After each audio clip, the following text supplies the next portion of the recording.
So 2010 I started working. Yeah, so it's changed. I was in grade 7 in 2010. Grade 7? Yeah. Anyways. Right. Big speed, good man. One more. That's my max. That's so good. Yeah. We are out here in Toti, me and myself, Devan Dippenaar. He used to be a trainer here in Toti, but he'll introduce himself. I don't want to take any of the credit. Go for it, guys. Hello guys, hello. So name's Devan. Used to be a trainer here about 7 years ago. I worked here actually for 7 years, by the way. 7 years, yeah. So it was my first PT job in South Africa when I came back from the UK. Really good to be back. Enjoying my summer holiday. Yes, sir. Now it's time to get some training under our belt. We're going to do a pull day today with Dev. And I think we can just go, you choose an exercise, I choose an exercise. Sounds great. Okay? Yeah, perfect. Or you could just take me through my paces and then you show me. Whatever you want, it's up to you, my man. Awesome. And during the course of the video, I'm going to ask them a couple of questions that trainers like myself would want to know, and maybe people like you guys yourself would want to know as well. So we're going to warm up, we're going to do our thing. Let's go. What do you want to do? Do you want to go one or do you want me to take it? You can take a... So take the whole session. Mine. Scapular pull-ups, so just some scapular stabilizers, yeah, with some face moves. Simple as that. So get this rear delt going, get the shoulder joints going, some scapular pull-ups, you know the drill. Yes, sir. And then that's a nice little warm-up.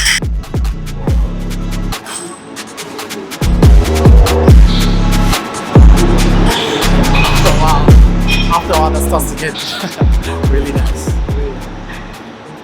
And then normally I'll warm up with some form of good morning, so the band is good morning. Yeah. You could probably just take a barbell and do some light barbells just to get the posterior chain fired up. I've actually never done before. Yeah, I want you ready, not necessarily the low in the bar, what I want you to concentrate is just unlock his knees, I want you to drive those hips back as far as you can go. Keep driving as far as you can go. That's it. And then as you come through, glute through, full hip extension, contract the glutes, slowly down. So just unlock your knees a little bit. Yeah, that's good. So like an audio, just a little bit of unlock knees. So soften up the knees, transfer the hips back, feel those hamstrings stretching, and then glutes. Good. This sort of grip, yeah. And then just obviously retract the scapula, and then just purely because I can get my sort of forearms driving up. I feel my rear delts a little more. Okay. But again, everybody's different. Yeah.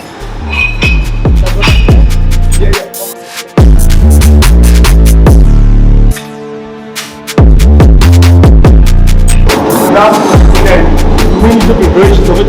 What you're looking for is the angle. Sometimes, depending on your height, the angle's not great. The main focus really is just like I say, so we're not using that as an overloading workout, so it doesn't have to be perfect. The idea is just to get the rear delts fired up and to help stabilize the shoulders when we move to the bigger compound movements. Good.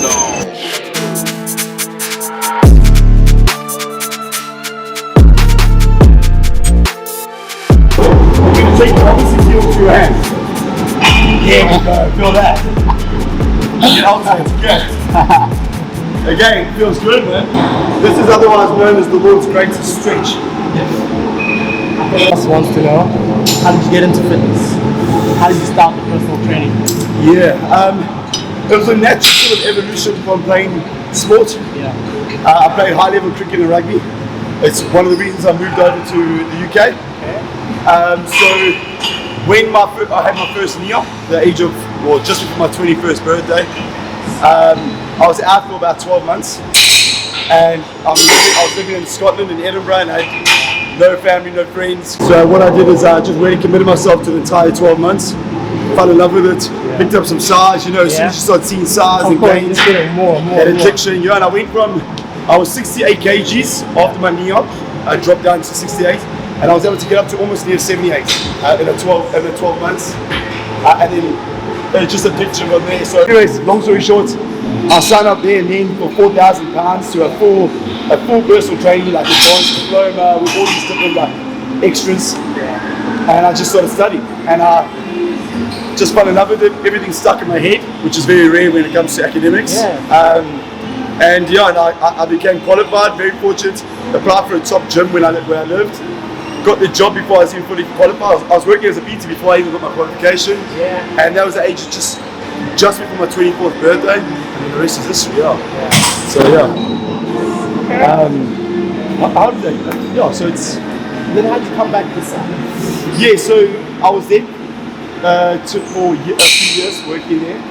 And then for the Football World Cup 2010, I decided to come back to experience the World Cup and see how things were going. And I moved back. And whilst I was here, we actually just fell in love with South Africa again because I'd been gone for 7 years. Throughout my 20s. So we moved back, fell in love. It was such an awesome vibe. The World Cup time. And just decided to live. I actually left all my stuff in England in storage. Never sold my stuff. It just all disappeared. So I never went back to England to sell my the stuff in the house, washing machines, beds, everything. When you got back there, did you know where the stuff was, or was it just like? No, because I didn't go back. I just left it. It's gone. It's going to be on Storage Wars, the show. So yeah, it's gone. So, but it was worth it because I decided to stay. And then once I decided to stay, I actually I lived just out here on Beach Road, and I thought, okay, well, I need to get a job. So I actually applied for here in the Bluff because I used to be from the Bluff. Yeah. And they both offered me positions, and I started here. Yeah, within a month. Yeah. So it's good. Yeah. So 2010, I started working. Yeah, so it's changed. I was in grade 7 in 2010. Grade 7? Yeah. Anyways. Okay, what we're going to do is, so again, we're going to start with lat pull down because it's still, for me, it's one of your biggest muscles in the back. It's one of the ones you want to work the most. Okay, so more often not the mistake I see, naturally people run straight to a straight bar pull down. Without actually being able to utilize it properly. You see a lot of swinging, you see they can't get their width right, and a lot of times they're using, they're out of position, they don't have the shoulder mobility also, and a lot of times what you find is that they'll end up using so many other muscles but their lats, and they don't feel their lats. And if you're not feeling, in my opinion, if you're not feeling the muscle, it's very rarely you're working the muscle. So what I prefer is a single arm lat pull down, in a neutral position, so keeping the elbow as tight as close to the body, sort of leaning over slightly, then I'm actually driving my elbow into my hip, okay? And really feeling the lat, and then getting the nice deep stretch, okay? So, you want to open up? No, you do. Okay, so here, and this is the most natural part, if you look at the way your lat works in the fibers, so it's driving the elbow down, and my elbow into my hip, and then driving stretch, again, fully lengthened position, and then driving the elbow down into the back pocket almost. Nice, it's pretty heavy actually. But because we're skipping the one more muscle. And again, it's all about that feel. Fully shorten their lat. Some people have a little bit of an arch in their back and whatever. Yeah, so it's a bit of a misconcept actually. It's because we see we've always watched so many YouTubes of our favorite bodybuilders. And back in the 90s, they used to be the most beautiful physiques where they used to just do that. Yeah. But you have to understand, they're doing it with such an enormous weight and there's such an amount of gear that any stimulation is going to make them grow. It doesn't mean it's the shortest route to a destination. What you want is, for the moment you start arching your back, you start bringing your rhomboids in it, you start bringing your rear delts, so you start using the wrong muscles. If you want to focus just on your lats, what you want to do is, again, it's all about the lengthening, it's about stabilizing yourself, and then use your lats to drive, so keep your elbow inside. Back pockets, contract, shortened, stretch. Your core stays engaged? You want to keep yourself as stabilized as possible. So to keep your sternum down, you have to engage your core. And that's why I love it. So straight away you're working everything right. When you stabilize, if you're focusing on your sternum down.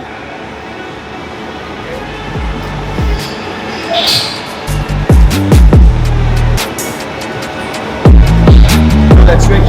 And now drive that one in the pocket. Okay, now stretch. So feel that stretch. Yeah. And then draw the elbow back pockets. And you'll feel this nice.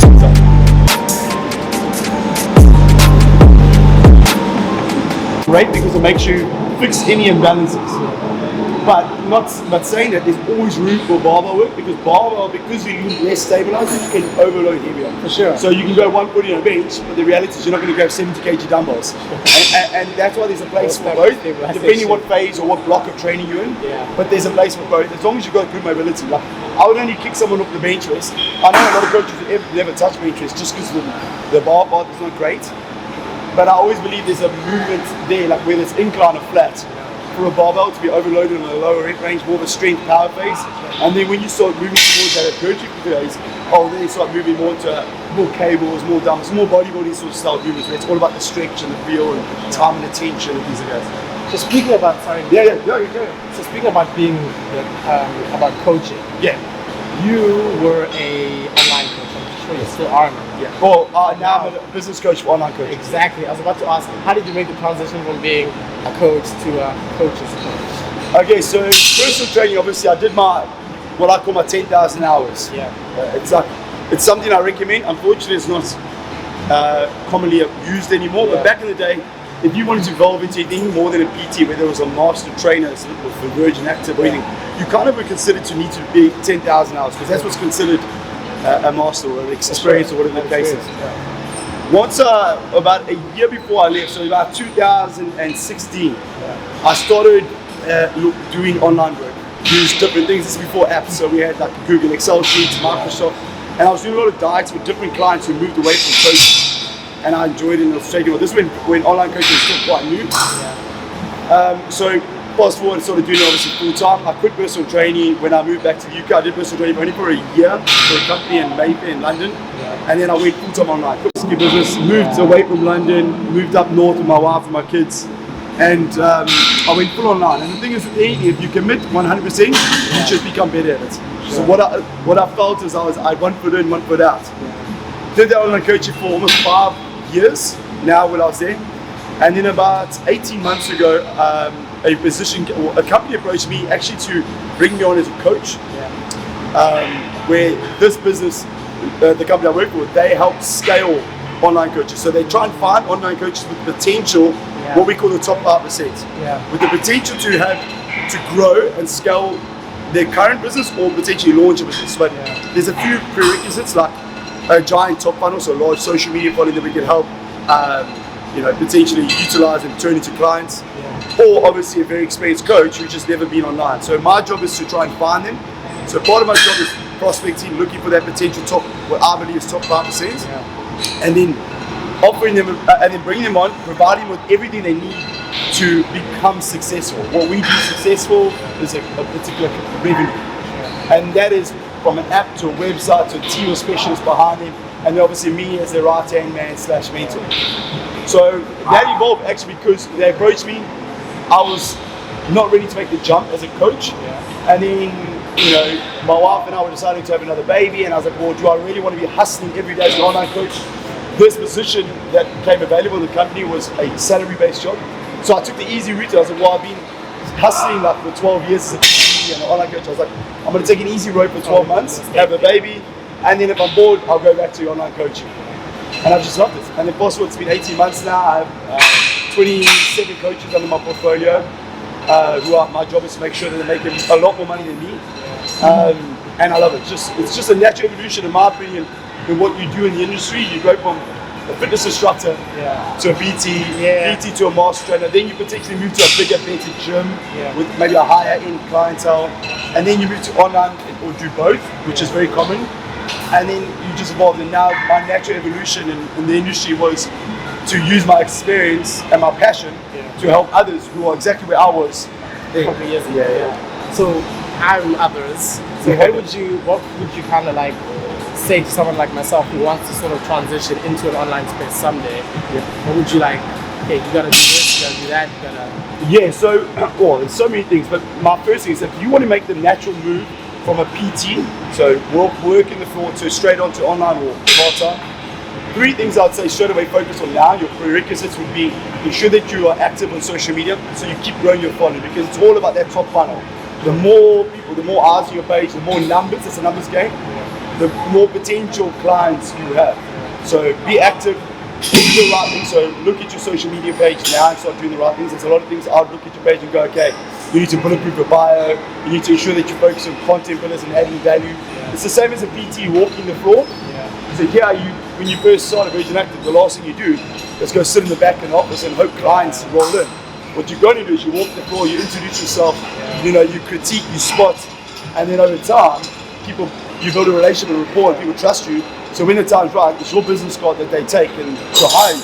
It's the exact same thing from an online coaching perspective. You have to walk the virtual floor or the social media floor and add value in your content, whether it's nutrition, training, mentor, whatever the case is, motivational. And then over time, you build this relationship with your followers that they trust you and they believe that you are an authority, someone that can help change the games. So when you do officially launch your business, you've got this sort of brand almost, and there will be people waiting, because the next step on there is social proof. You need social proof. So you need client transformations, testimonials, because that's the golden nuggets to a really good online business. So if you can, the quicker you can get that transformations. So if you have someone PT work, also try and now whilst you're PT, try and build them up, because when you get them and put them on social media, they're the golden nuggets. So social media, make sure you're active on it. 2, make sure you've got the right system in place.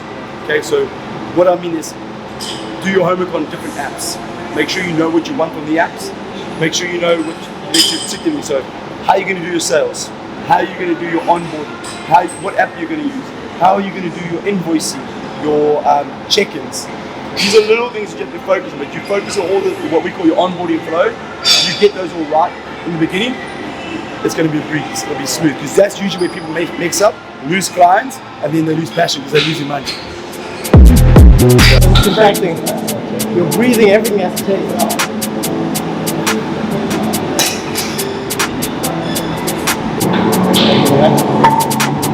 Right, so second movement, nice big heavy barbell row.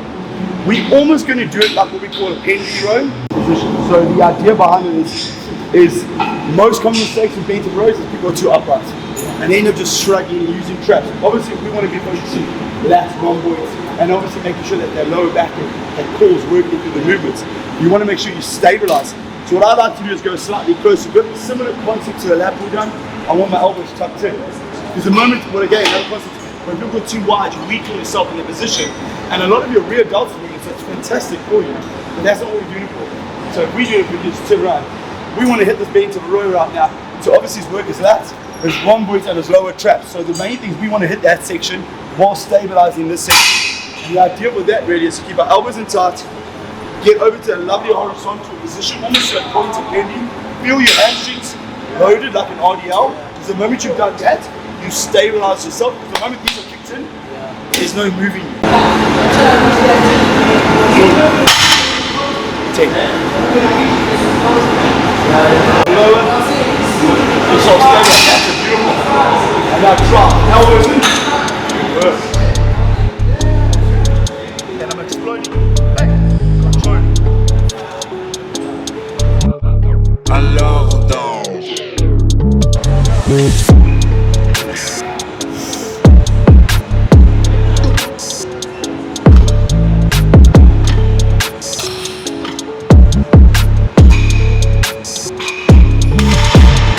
That's my back. Back so good. Yeah. Elbows. Drop.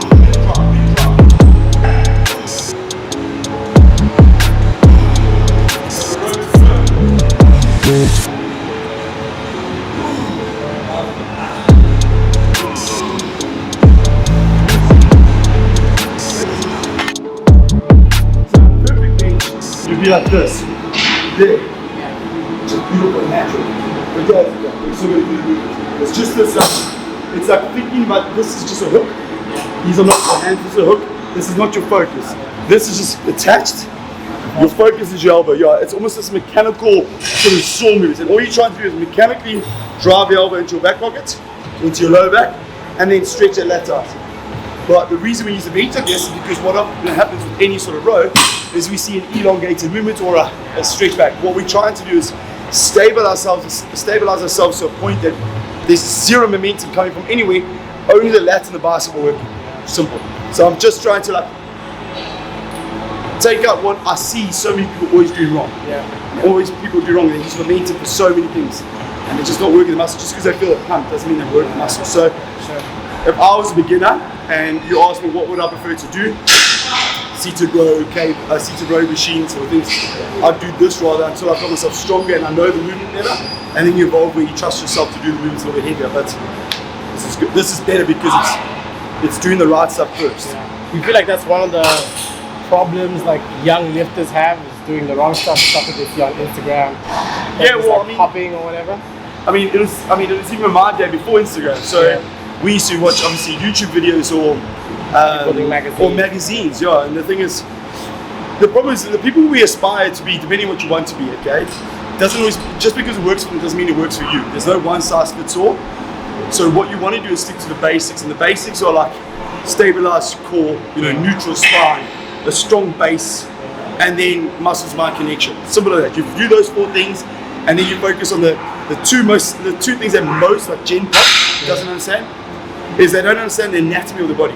And this is why I think it's always like, important for anybody to do a little bit of homework, because once you understand what the lat does, and that the 2 things you want to take with every muscle, you want to take it to the lengthened position, and you take it to the shortened position. So, and then obviously using eccentric and concentric movements to do it. If you know where the lat is fully lengthened, and you know where it's contracted, it's a game changer.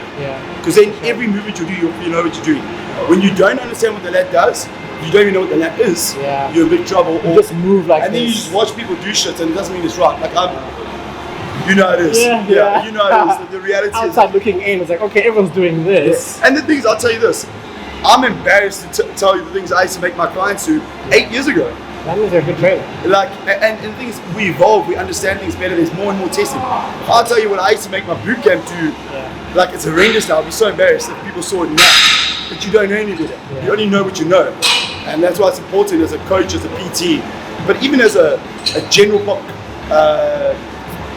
member, to always educate yourself as much as you can, because you never know everything, and there's always someone there that will show you something better or you'll learn off of. So that was my 3rd and final tip, by the way. Earlier when you asked me what do you need to make that transition from a PT, obviously I told you, make sure you have the right onboarding flow, make sure you've got your social media nailed. The 3rd and final thing is find yourself a mentor or someone that's within the business that's doing it right or has done it right in the past in multiple different things. So not just a once-off. Like, you can't just be successful once. It has to be multiple occasions on different client base, so not just one sort of demographic or one type of niche. Because in my opinion, I've paid a lot of money. I've been on 3 mentorships over the last 5 years. A lot of money. My last one was £8,000, and I found little golden nuggets I learned from all of them. That I wouldn't have if I hadn't. Was it worth £8,000? It's questionable. Did I need to? No. I think I have people in the industry I trust that could teach me more. So I've got a coach now, and one of my coaches who's training me now, or who's got my programming, is actually one of my coaches who I mentor as a business coach. So I'm helping the business side, and I trust him now to take on my coach, because what I want to do is I want to walk to the gym and not think. So I want to walk to the gym and go, okay, That's what we're doing. okay, well, whatever. I trust it, and it's taken me a few years to get there, but I've got that now. I think that's important, specifically if you want to make that jump. Find someone who's done it. Just milk them for every bit of information you can. Write it down as much as you can, and then implement it. Implement it, test it, see what works. So not one size fits all. Just because I was successful in Lucia doesn't mean you'll be successful totally, and vice versa. Right, my man. So that's way too heavy. Duck your arm inwards, or downwards, or sideways. So from here to stretch, okay. And the nice thing with this is now I'm trying to get myself stabilized, solid. Okay. Again, sternum down. Talk about it. No one does. So sternum down, and all I'm doing is driving the mechanical arm into the back pocket. Yeah. Stretch the lat, and then drive. Yeah, and that's all I'm doing. Stretch, mechanical arm. Never try to use the bicep. Just elbow.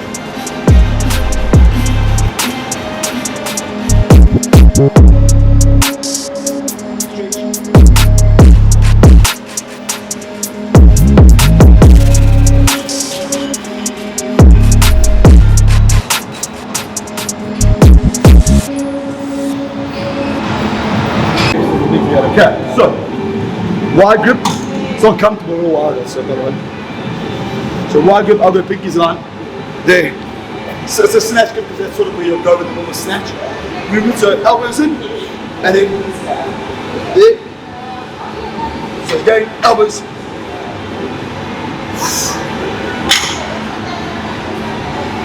Just getting my hips through the movement.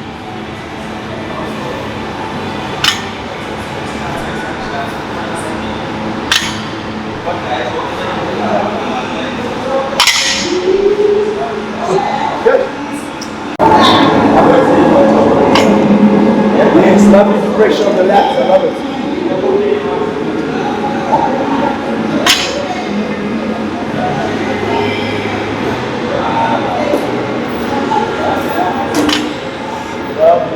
Very good.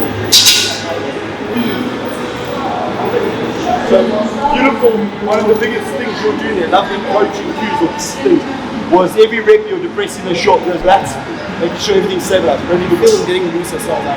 Yeah, but the thing is, because you've got such good mobility, you almost see an exaggerated movement when you do that. Where I feel like I don't get much movement when I do it, but you do it and you can see it, which is really good for like when you teach your clients, because you want them to depress their shoulder blades to stabilize their back. So, because once you do this, all those muscles engage and tighten like a what do you call a brace around their spine. That's what you want. How was that though?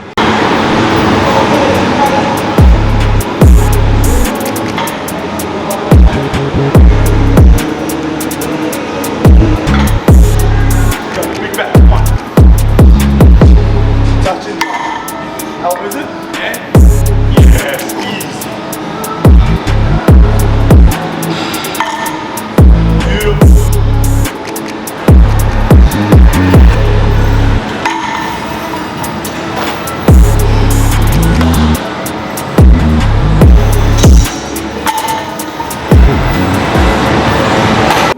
Normally, 99% of people do, let's increase the weight, Your body's great, your body's brilliant, it always adapts to everything. We want to be able to always make sure that we push into new levels. So what I like to use is TUT, time and attention training, or tempo training.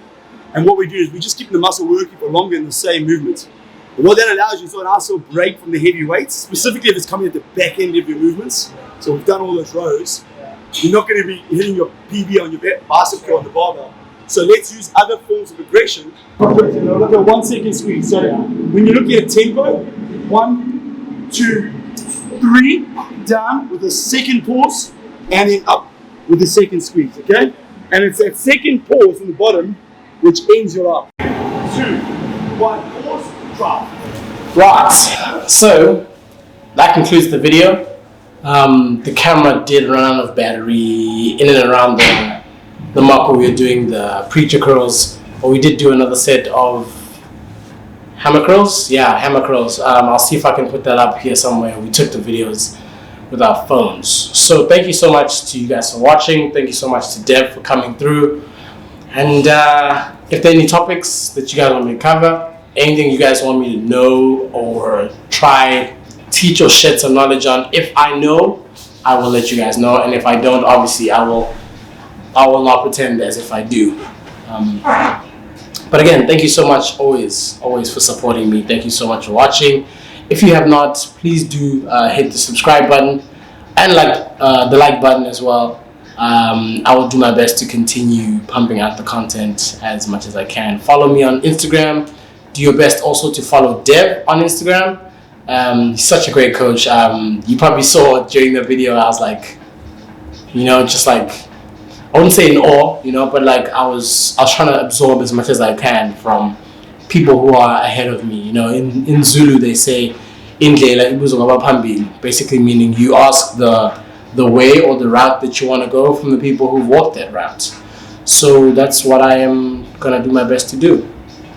Thank you so much for watching. I will see you guys next time. Goodbye.